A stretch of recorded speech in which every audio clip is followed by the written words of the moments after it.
Good evening. Hello. I have a question about... What's your name? Uliana. Ulan. Uliana. Hello. I feel that I have a problem with the happiness, joy and peace. I feel that they are overrated. Sorry, start again. Say it slowly. I have a problem with peace, happiness and joy. Okay. I feel they are a little bit overrated. In my experience, I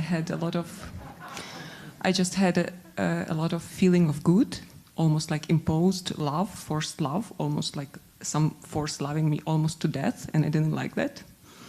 And it didn't give me freedom, so I was thinking what I was searching my whole life for, and it was freedom.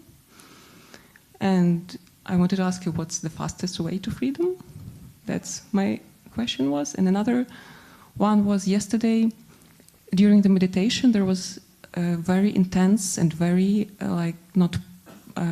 strange feeling of darkness that was in between.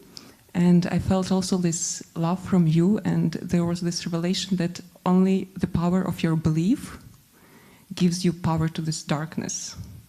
If you don't believe in that darkness that separates you from light, there is none. But I couldn't, my tendency is to merge with whatever feeling it arises, whether it's good or negative, so I sort of felt like this darkness enclosed me. And I was wondering, I also wanted to ask you, did you have any experience of dealing with this darkness, and how do you, what's the power that gives you not to merge, with whatever state arises?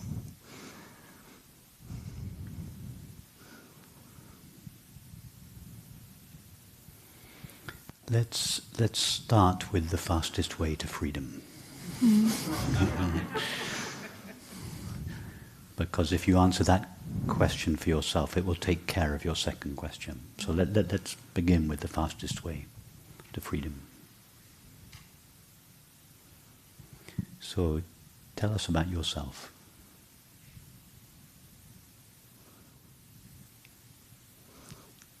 There are many stories I can tell. No, we don't want stories. We want to know about yourself. Not stories about yourself. We want to know about yourself. Stories would be stories about things that you've done, things that have happened to you. No, we want to know about the you.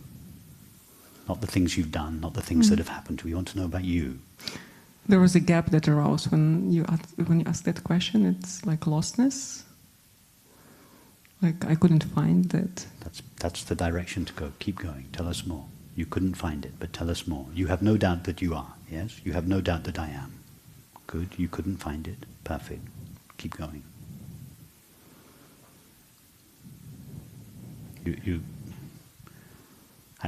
I could see you had that moment, but then you lost confidence and you tried to go to the story. So come back to that. Yeah, I was looking for the right question, the right answer. Okay, good. Yeah. Tell us more about yourself. It's something in the heart that knows what the self is, but it knows and it doesn't know at the same time. It's so when you ask this question, I go to the heart and try to find the answer there. No, don't go to your heart, go to yourself. When you say, I go to my heart, forget the heart, we want to know about the I. Don't go anywhere. Go to yourself. Don't go to your heart. Don't go to yourself, your thoughts. Go to yourself. I. What is that?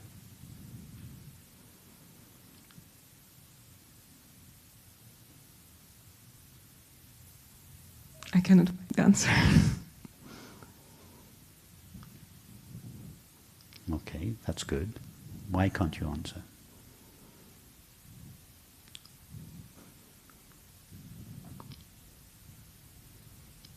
Because as if any answer would betray what it actually is. Exactly. Any kind of answer would be untruthful. Yeah. Perfect.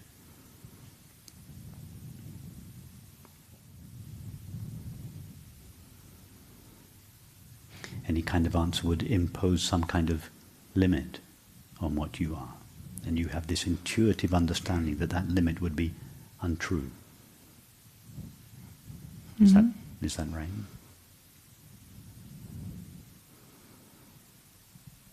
It's like whenever I put a specific like a specific T-shirt, then I'm a mother, and I behave like an identity of a mother. Perfect. Yes. But then it's and I've had experience of like dancing between those, like not dancing, really struggling with those identities. Yes. But it's as always, you say, that those identities are it's like a T-shirt. You put it on. It's a role you play. Yeah. You haven't always been a mother, so being a mother is not essential to you. You were yourself before you were a mother. So being a mother is not who you essentially are. It's a role that you play. Mm-hmm. It's not who you are. So you're right. It's like a T-shirt that you put on. But I cannot find the link that connects all those identities. Because you are the link. You say, I am a mother, I am a companion, I am a... whatever you say, you always say it about yourself. It's always, whatever you say about yourself qualifies yourself. I am such and such an age. I am feeling unhappy today. I am attending a retreat. I am tired. It's always I. All these states, feelings, activities, relationships, they all qualify yourself. So, what is that unqualified self? What is yourself before it is qualified? By motherhood, by age, by a certain feeling, certain activity. But what is the unqualified I? What are you before you have had any experience, or while you are not having any experience? Who are you? It's like some space that... Space, okay, perfect. That's a nice analogy. Like space, empty, unconditioned, unlimited. Is it bound by anything? Mm-mm. Well, there you are. That's the fastest way to freedom. You've just said it. The space that you essentially are is not bound by anything. That's it. That's it? That's it, yeah. That was the fastest way to freedom. Yeah. That's the way to recognize your inherently free nature. Freedom is not something you become. Freedom is the nature of what you already are. But most of us don't realize that, because what we essentially are is so mixed up with the content of our experience and seems to have acquired its limitations. So the I am gets mixed up with the activity of motherhood, and I am becomes, I am a mother. The I am becomes mixed up with the activity of speaking about these matters, and then the I am becomes, I am a teacher. The moment we do that, we limit ourselves. We abdicate our freedom. All that is necessary is to go back to who we essentially are, not to become free in the future as a result of some practice or teaching or effort or discipline. No, it is just to recognize what we already and always are. And the way to do it is to take off all the T-shirts, the activities, the layers of experience that happen to us but are not essential to us. What's left is, as you say, you were right, that it can't really be spoken of. But your analogy of space is a good one, because in objective experience, space is the most transparent, the most empty, the most silent, the ubiquitous, unlimited. It has so many of the characteristics of our true nature, and therefore space is a good analogy. But space is primarily unlimited, it's unbound, it is free. Is the space in this room contained in this room? No. There's one space in the universe. It fills all buildings, but it is not limited to any buildings. It is free. Well, our being is like that. I was probably expecting that freedom gives you this wild energy, and this transparent spatial quality doesn't give this wildness. And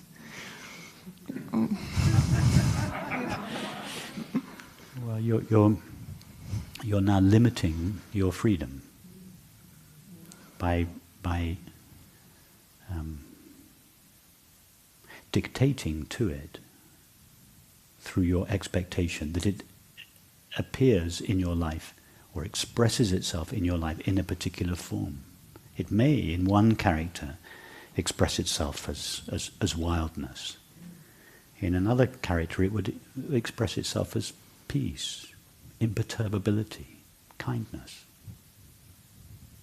No, wildness is just one of its many possible faces.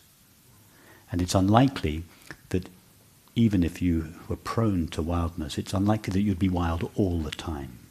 You might have bouts of being wildness, but then the same freedom in you would, on another occasion, just be experienced as openness, lack of restriction, sensitivity to other people and your environment.